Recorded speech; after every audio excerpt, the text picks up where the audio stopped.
Mga kabisnes naming minamahal, makikisuyo po kami. Naglalambing po kami sa inyo. Kung maaari po sana ay pakisuportahan natin Analisa Reality Vlog. Analisa Reality Vlog. Hello mga kababayan, kumusta po kayo? Magandang buhay. Welcome po muli sa aking YouTube channel, Analisa Reality Vlog. Panibagong reaction, sariling opinion po yung aking gagawin ngayon. Dito tayo kay Bong kasi napansin natin at marami na rin ang nakakapansin sa comment section na nakikita nila yung pagbabago ni Bong. Yung dating at home ulit siya sa family ka business. At siguro naging maganda rin yung epekto nung kanyang maintenance. Di po ba binigyan siya ng reseta, binilhan to ng gamot nila Mr. and Mrs. Ka-Business nung pumunta ito doon kay Doc Vincent nung kasama si Tony. So kasi nga may ininom na itong gamot si Ibong na bago matulog. So nare-relax yung kanyang isipan. At dito kay Kayla naman, nung iblinag ni Papa Dins, talagang sakit sa ulo. Sakit sa ulo talaga dahil bago man dumating sila Papa Dins doon, ay pumunta na rin ng grupo nila Pinuno Ka-Business, si Mrs. Ka-Business. Kasi nga yung usapan na susunduin si Kayla para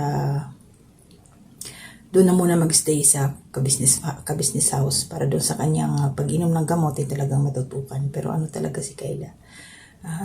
Mamaya itutuloy ko yung aking reaction. At sa totoo lang, araw-araw hindi tayo perpekto. Meron tayong mga pinagdadaanan, kaiirita ng isipan. Kung wala man problema sa trabaho, minsan sa pamilya. Basta masasabi ko na lang, stay away from negative people. Naiinis ako sa mga taong inobliga ka na akala mo ganun lang kadali ang yung kumita ng pera dito. Na once na may kailangan, gusto-gusto, ora mismo, ora-orada. Nakakainis talaga sa totoo lang. Hindi ako okay ngayon, yung isip ko. Hindi ko pwedeng itago pero magre-reaction ako. Naiinis ako. Ayoko magpaka-plastic. Pero hindi ko na kailangan. Dapat pang sabihin kung sino at mga pangyayari. Basta ganun lang. Nainis ako dahil pagdating sa pera ang usapan. Ang gusto talaga pag kailangan mo na, pag kailangan nila, kailangan ipitik mo kagad sa kanila. Hindi alam na may oras kami dito kung kailan kami sa sahod. Kami mga nagtatrabaho. Hindi pwedeng kung ano yung demand, ibibigay namin kaagad. Nakakainis, sa totoo lang. Ay nako.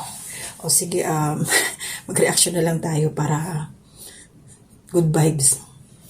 Pasensya na kayo ha. Hirap talaga itago pag yung meron kang dito, yung iniisip mo. Pero sige lang, go. So ito kay Bong, yung mga pagbabagong napansin ko sa kanya. Una, nung pumunta sila, ang ka-business team, nung binisita si Acela. Nakakatuwa yung ginawa ni Bong doon. Nauna pa siya talaga doon sa bahay nila Acela. Yung parang cottage. Akala mo siya yung may-ari. Sitting pretty siya, tapos nilalaro pa niya yung aso. Akala mo sa kanya. Tapos may pahiga-higa pa siya. Ayun, nakakatuwa lang tingnan na matatawa ka sa kanya. Na to si Bong? Mapapansin mo yung kanyang isip ngayon na na siya.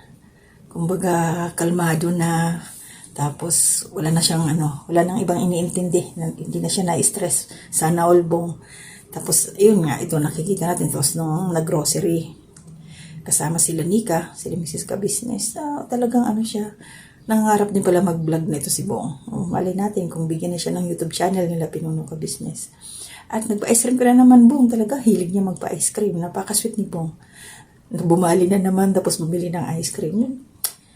Talaga, maraming nakakakita, nakaka-appreciate sa pagbabago nga ni Bong. Sana, huwag ka nang mag-isip pa Bong na umalis dyan sa family ka-business, no? Nakikita namin yung talagang pagbabago, na ayos na yung linya ng isipan mo. Huwag ka nang magpapadala sa mga panulay sa kalibutan. Yung mga panulay dyan sa mga gilid-gilid, huwag mo nang, lagi kang mag-pray para hindi ka matempt. Mga, alam mo na. Panulay. So, yun, basta masaya lang tayo, kay Bong. Tapos, Ito kay Kayla, na-stress naman ako. Marami tayo. Kahit si Papa Dins, bilib ako kay Papa Dins ba yung ano niya, yung pagtitimpi ng pagkakairita niya, talagang hinahabaan niya yung kanyang pasensya. Na kahit anong paikot-ikot niyang gawin, nakausapin si Kayla para, kasi siyempre nasabi naman na yun, nasasama nga siya, antayin lang yung sweldo niya, so nakasweldo na nga ito, pero naubos na daw. Yun pala, bago na naman yung isip, hindi pa rin hindi stable, na pag sinabi igagawin. Diba? Yun pala ngayon, sa bandang huli, tagal nila Papa Dins doon. Grabe yung nila, pagtsatsaga ba? Sobra. Kasama yung mga shoutout doon sa mga kasag. Kasama ni Papa Dins, mga kanyang mga kabady-bady. Damay-damay sila. Anong oras na yun? Yung huling tingin ni Papa Dins, alas 8. Siguro baka nakauwi sila, mag-alas 9 na. Wala talaga, hindi nila naisama si Kayla.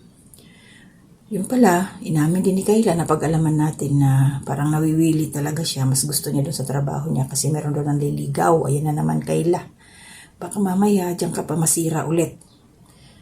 Yun nga, nabasa ko nga mga komento na kailangan hanggat maaari, kasi nga hindi alam ng pinapasukan ni Kayla kung ano yung anong proseso ngayon ni Kayla nang ginagamot ito na nagpapagaling pa. So hindi alam ng pinapasukan doon. Ito naman si Nanay Seni, yung nanay, hindi naman siguro pinaalam doon.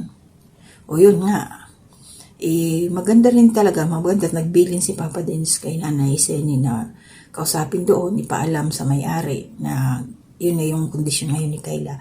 Kasi baka mamaya mapaglaruan na naman yung naliligaw doon, hindi naman yun. Diba? O, tinanungan ni Papa Dins kung magkano ba yung kinikita, kung masusustentuhan ba nung nanliligaw sa kanya yung kanyang pagpapagamot. Alam naman natin magkano lang yung araw nila doon, ipapano na yung pagkain yun, paano kung di natin alam kung ano yung estado ng buhay ng nanliligaw na yun. Kaya lang ang dito, kailangan ingatan si Kayla kasi ito yung niya ngayon na masyado pa siyang sensitive.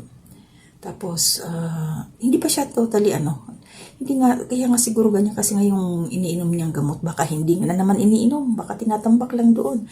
Kaya yun talaga yung kagustuhan nila Papa Dins, nila ka-business family, na doon muna si Kayla sa kanila para yung gamot, ma-manage talaga, masunod yung tamang oras na pag-inom. Tingnan, hindi na nagpa-injection, di ba? Kasi nga naman talaga nakakapanghinayang na umpisahan na nila Kumbaga nandyan na sila sa kalagitnaan nasa gitna na sila, kaya lang yung gitna na yun, tagilid pa sa nangyayari kay Kayla. Kasi kahit sila Nanay Seni, yung nanay, hindi rin sinusunod. Ano ba kaya yung pwedeng gawin kay Kayla? Para yung gamot na yun, mainom niya talaga. Diba? Wala, ang tigas ng ulo. Bilib talaga ako dito sa ka-business family. Ewan, Papa Dins na hindi sila sumusuko yung sakripisyo. Yun nga, yung haba ng pasensya. Naku, pag ako yun, ewan na lang. Ewan ko lang kung hindi ko pa naman sasubukan Hindi ko alam kung hanggang saan naabot ang pasensya ko pag ako yung ganyan. Katotohanan lang talaga. Mahirap magpaka-plastic pagka ganyan. So yun lang sana wala namang sinabi ko kung kailan babalik. Pagputi ng uwak pala, sabi ni Papa dito, sabi ni kailan, posible daw, kailan ba yun? Kasi nga naman, pag nagsasabi sila na babalik doon, tapos si Kayla wala na naman, ewan ko, parang kung ako yan, ay naman ako give up. Pero hindi tayo sila, sila Papa din, sila ka-business na basta na lang susuko. Talaga sila, nandyan yung eagerness nila na ituloy-tuloy yung pagtulong hanggat sa maging 100%. Totally talaga na okay na lahat, wala na magiging problema. So, Bong? Huwag mong titigilan si Kayla. Sige lang, at saka yung sarili mo, tulungan mo din. Huwag kang susuko. Sabi nga ni Kayla, nanliligaw pa lang naman. Paras kayo nanliligaw. May the best man win. Ganun na lang, Bong. Pero mas maganda talaga kung nandun sa poder ng ka-business family si Kayla para mas madali siyang makarecover sa kanyang isipan. Sige, mga kababayan, so hanggang dito na lang itong aking reaksyon. Maraming salamat po sa suporta ninyo at shoutout po kay Dang Mondo Vlogs. Nabasa ko po itong kanyang comment doon na nagtamsak siya sa akin. Salamat kabayan. Pinuntahan ko po yung iyong YouTube channel. Nakita ka doon, nakasubscribe na pala ako sa iyo. 7 months ago. Tuloy mo po yung YouTube channel kasi sayang meron ka ng 1,000 plus na subscribers. Tuloy lang, huwag susuko. Makukuha mo din yung kailangan na requirements ng YouTube. So, tuloy-tuloy lang. Sayang na kasi, dami mo ng subscribers. Ako nga, nung itinuloy ko ito, meron lang akong 78 subscribers nung last April. Tapos, ayan, itong isang ang March, ngayong April, nag-isang taon na ako sa awa ng ating Panginoon, na-monetize na ako. Salamat sa tulong nila, Pinuno Ka Business, tapos yung mga kasamahan kong mga reactors dito, at saka yung mga subscribers na galing po sa Ka-Business Official. Maraming salamat po sa suporta ninyo sa akin. Pero ito, syempre, struggle pa rin. Wala pa yung ating AdSense, bago pa lang tagal pa yun. So, ipag-pray natin na sana dumating sa tamang panahon, kasi hanggang 4 na buwan lang yung limit na kailangan mailagay na namin yung AdSense pin para yung sa pag umabot man kami doon sa minimum na ang tawag dito, revenue, makuha na namin. Pero wala pa akong yung revenue ko, wala pa nga sa kalahati ng $100. Maliit pa lang. Pero sige lang, at least kahit pa paano, may pumapasok. Kaya salamat po sa mga panonood ninyo at sa hindi pag-i-skip ng ads. Maraming salamat po. At sa kila Ate Marilyn, shout out po. Ingat lagi.